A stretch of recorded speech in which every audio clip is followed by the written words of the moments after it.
नमस्कार, मैं हूं देबांजलि मोइत्रा। पूर्वांचल की सियासत साधने के लिए बीजेपी ने दिनेश लाल यादव को मैदान में उतारकर कांग्रेस सपा के नहले पर दहला चल दिया है। कांग्रेस ने प्रियंका को पूर्वांचल में उतारा तो सपा ने अखिलेश को आजमगढ़ से उतार दिया। लेकिन मोदी योगी के रूप में बीजेपी के पास पहले से ही मौजूद सपा कांग्रेस की काट के अलावा पार्टी ने निरहुआ को भी मैदान में उतारकर जबरदस्त दांव खेला है। पीएम मोदी के विजन से प्रभावित होकर बीजेपी में शामिल होने वाले दिनेश लाल यादव भी सियासी फॉर्म में आ गए हैं। मोदी और बीजेपी के तमाम नेताओं कार्यकर्ताओं की तरह वो भी चौकीदार बनकर पूर्वांचल की सियासत साधने उतर गए हैं। दरअसल कांग्रेस के चौकीदार चोर मुहिम को जवाब देने के लिए पीएम मोदी ने मैं भी चौकीदार अभियान चलाया है, जिसके तहत उन्होंने अपना नाम बदलकर ट्विटर पर चौकीदार नरेंद्र मोदी कर दिया है। मोदी की तरह अब दिनेश लाल यादव निरहुआ ने भी अपना नाम बदलकर चौकीदार दिनेश लाल यादव कर दिया है। निरहुआ वन ट्विटर हैंडल से उन्होंने बीजेपी में शामिल होने से पहले आखिरी ट्वीट मार्च 2018 में किया था और पार्टी में शामिल होने के बाद अपना पहला ट्वीट 31 मार्च 2019 को किया। ट्विटर पर सक्रिय हुए निरहुआ ने राष्ट्रकवि रामधारी सिंह दिनकर की कविता ट्वीट करते हुए हुंकार भरी है। सिमटी बाहों को खोल गरुड़ उड़ने का अब अंदाज बदल, जो हक तेरा है छीन उसे, भिखमंगों की आवाज बदल। दिनकर की जोशीली कविता के साथ निरहुआ ने पीएम मोदी की एक तस्वीर भी पोस्ट की है, जिस पर लिखा है, याद रखो मोदी जी, कुछ भी मुफ्त नहीं देंगे, लेकिन आपको इतना काबिल बनाएंगे कि आप खुद खरीद सकेंगे। सक्षम बनिए, भिखारी नहीं। आपको बता दें, भोजपुरिया सिनेमा के सुपरस्टार निरहुआ हाल ही में बीजेपी में शामिल हुए हैं। उन्हें पार्टी आजमगढ़ लोकसभा सीट से अखिलेश यादव के खिलाफ मैदान में उतार सकती है। इस सीट से साल 2014 के आम चुनाव में मुलायम सिंह यादव मोदी लहर में भी जीतकर लोकसभा पहुंचे थे। लेकिन इस बार अगर चौकीदार निरहुआ आजमगढ़ से उतरता है तो अखिलेश यादव के लिए जीतना आसान नहीं होगा। मैंने भारतीय जनता पार्टी ज्वाइन किया है माननीय श्री नरेंद्र मोदी जी को सपोर्ट करने के लिए।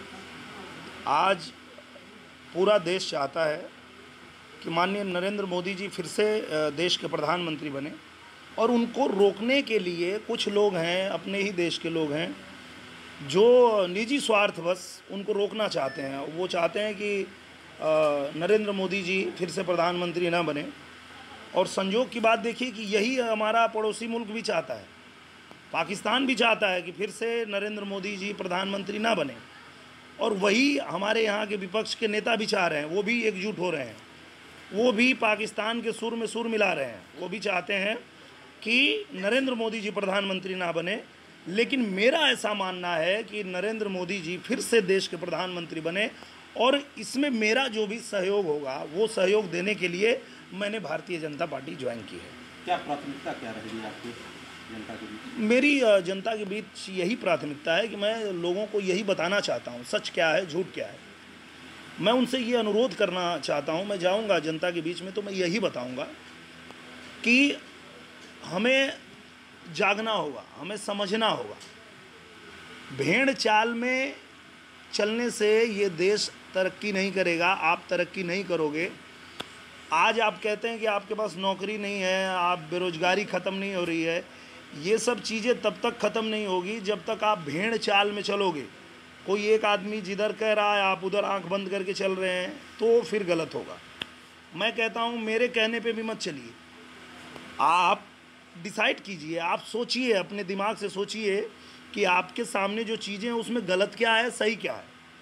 आपको अगर लगता है कि श्री नरेंद्र मोदी जी से बढ़िया प्रधानमंत्री राहुल गांधी हो सकते हैं या मायावती जी हो सकती हैं तो आप चुन लीजिए, और आप देख लीजिए देश आपका कहाँ जाता है। फिर आपकी जो परिस्थितियां हैं वो कैसी होती हैं वो आपको देखना पड़ेगा। तो आपको बाद में पश्चाताप ना करना पड़े, इसलिए मैं अभी से आपको ये बताना चाहता हूँ कि कोई गलती मत कीजिए। आप ध्यान रखिए, देश जो है वो चाहता है, और देश का भला इसी में है कि श्री नरेंद्र मोदी जी फिर से देश के प्रधानमंत्री बने। आज दुनिया में चाहे वो कोई भी देश हो, हिंदुस्तान की तरफ आंख उठाने में उसकी नानी मर जाती है। आज वो कांप रहे हैं। आज आप देख लो, पाकिस्तान तो था ही, अब चाइना की भी बोलती बंद हो गई है। ये कैसे हुआ है?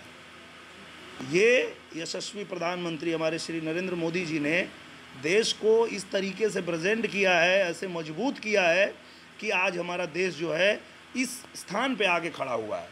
तो जैसा उन्होंने कहा कि मैं ये देश नहीं झुकने दूंगा, ये देश नहीं रुकने दूंगा, तो आप लोगों का भी ये कर्तव्य होना चाहिए कि इस देश को झुकने मत दीजिए, इस देश को रुकने मत दीजिए, और जो लोग भी श्री नरेंद्र मोदी जी को रोकना चाहते हैं उनके खिलाफ खड़े हो जाइए। यही वक्त है, यही समय है, और फिर से श्री नरेंद्र मोदी जी को प्रधानमंत्री बनाइए। बहुत चर्चा आजमगढ़ से कोई बाध्यता नहीं है। कुछ दिनों पहले बहुत शोर था कि आप अखिलेश जी का हाथ पकड़ रहे हैं, क्या वजह रही कि वहाँ से ना जाकर बीजेपी के साथ जुड़ना? नहीं, अखिलेश जी से मेरा कोई ऐसी कोई पर्सनल दुश्मनी थोड़ी है। वो तो कल भी मैं उनके साथ था। जब भी उनसे मुलाकात होती है मैं उनका बहुत सम्मान करता हूँ, पर मैं उनके विचारों से सहमत नहीं। उनका जो ये विचार है, ये मुझे लगता है कि इसमें मेरी सहमति नहीं है, मैं इसको नहीं मानता। जैसा कि माननीय नेताजी ने कहा था कि मैं भी चाहता हूँ कि श्री नरेंद्र मोदी जी फिर से प्रधानमंत्री बने देश के। ये उनके कहने के बाद भी अगर अखिलेश यादव जी समझ गए होते कि हमारे पिताजी भी ऐसा चाहते हैं, तो निश्चित रूप से देश के बारे में सोच के ही, कुछ सोच के ही उन्होंने बोला होगा। पर उस बात को भी नहीं समझे, अकेले लड़ गए होते। अकेले अगर चुनाव लड़े होते, अगर खाली समाजवादी पार्टी चुनाव लड़ी होती, तो मुझे लगता है कि जो उन्होंने निर्णय लिया वो निर्णय ही गलत है। आधा प्रदेश पहले ही हार गए, उन्होंने आधा प्रदेश पहले ही दे दिया, मायावती जी को दे दिया, और उनको कैंडिडेट बना दिया कि आपको हम प्रधानमंत्री के रूप में देखना चाहते हैं। मैं नहीं देखना चाहता हूँ, तो इसलिए मैं अखिलेश यादव जी के साथ नहीं हूँ। अच्छा, अगर जनता के बीच यही डायलॉग होगा जो मैं अभी आपसे बात कर रहा हूँ, जो मैं कह रहा हूँ, यही डायलॉग होगा कि जो सच है उसके साथ रहिए, और स्वतंत्र गर्व उनका जो नर फांकों में प्राण गंवाते हैं, पर नहीं बेच मन का प्रकाश रोटी का मोल चुकाते हैं। जिंदगी वहीं तक नहीं ध्वजा जिस जगह विगत युगों ने गाड़ी, मालूम किसी को नहीं अनागत नर की दुविधाएं सारी। सारा जीवन नप चुका कहे जो वह दास्ता का प्रचारक है, नर के विवेक का शत्रु मनुष्य की मेधा का संहारक है। और आपको ये भी बता दूं, भगवान कृष्ण ने गीता में कहा है कि अधिकार खोकर बैठ रहना यह महादुष्कर्म है, न्यायार्थ अपने बंधु को भी दंड देना धर्म है। अगर आपको लगता है मैं गलत हूँ, आप मुझे मत चुनिए। अगर आपको लगता है कि अखिलेश जी गलत हैं और वो गलत निर्णय ले रहे हैं कि देश के प्रधानमंत्री नरेंद्र मोदी ना बने और मायावती जी बने, अगर वो गलत हैं तो फिर उनको ना चुनें, यही मैं कहना चाहूँगा।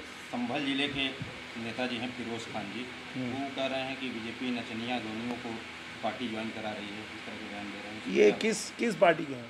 समाजवादी पार्टी के नेता। हाँ, देखिए आ गई सामने बात। आपके सवाल में ही आपका जवाब है। आप कह रहे हैं कि आप उनके साथ क्यों नहीं हैं, तो उनके नज़र में हमारी औकात ही यही है कि हम नचनिया गवैया हैं और हमारा कोई अहमियत हमारी नहीं है और जनता के बीच में हम कुछ नहीं कर सकते हैं। तो ये सोच ही गलत है ना। ऐसे सोच कि लोगों के साथ हम कैसे रह सकते हैं, चाहे कोई कैसे रह सकता है। तो आपने जो सवाल किया कि आप भारतीय जनता पार्टी में क्यों हैं, भारतीय जनता पार्टी वो पार्टी है जो, मैं एक बिरहा गायक था और एक बिरहा गायक को आज श्री हीरालाल यादव जी को पद्म श्री पुरस्कार दिया है उन्होंने। श्री नरेंद्र मोदी जी को ये पता है कि बिरहा गा करके रात भर और कैसे लोगों को, बच्चों को, सबको प्रेरित करते हैं कि आप देश के लिए जगो। आपको ये जानकर आश्चर्य होगा कि बिरहा सुन के हमारे गांव के लड़के जो हैं, हमारे प्रदेश के लड़के जो हैं, वो सुबह उठ के तैयारी करते हैं कि यार हमको भी फौज में जाना है। ये है बिरहा का कमाल। और वो गाने वालों को, अगर आपकी मानसिकता ये है कि नाचने गाने वाले हैं, ये आ रहे हैं पार्टी में, तो आपको पता ही नहीं है कि नाचने गाने वाले क्या करते हैं और क्या करने वाले हैं। वो आने वाला समय बताएगा। ये देखिए, मैं जीतने हारने के लिए नहीं लड़ रहा हूँ। मैं समाज के लोगों को ये बताना चाहता हूँ कि भेड़ चाल में चलना बंद कीजिए और पूरी दुनिया में आप बताइए कि ऐसा कुछ नहीं है कि जाति के नाम पे, धर्म के नाम पे, किसी भी नाम पे हमें कोई एक तरफ किधर भी चलने को कहेगा और हम आंख बंद करके चलेंगे, ऐसा नहीं है। हमको खुद सोचना होगा, अपना भी दिमाग लगाना होगा कि सही क्या है, गलत क्या है। जो सही है वो कीजिए, आपको जो सही लगता है, आपके दिल को जो सही लगता है वो कीजिए। और मुझे पूरा भरोसा है कि पूरे देश को पता है कि क्या सही है और क्या गलत है, और देश वही करेगा जो सही है। अगर पार्टी कहे तो लड़ना है? अभी तक तो ऐसी कोई घोषणा हुई नहीं है, पर अगर ऐसा मौका मिलता है तो ये बहुत अच्छी बात होगी मेरे लिए, क्योंकि मैं जिस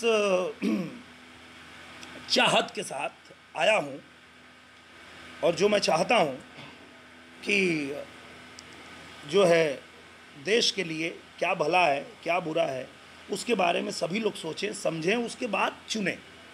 मैं ये नहीं कहता हूँ कि आप मुझे ही चुनें, आप जिसको भी चुनना चाहते हैं ये पहले ज़रूर सोचें कि वो चाहते क्या हैं, उनकी नीयत क्या है, मेरी नीयत क्या है। मैं चाहता हूँ कि देश के प्रधानमंत्री श्री नरेंद्र मोदी जी बने और देश इसी तरह तरक्की करे, इसी तरह मजबूती से आगे बढ़े।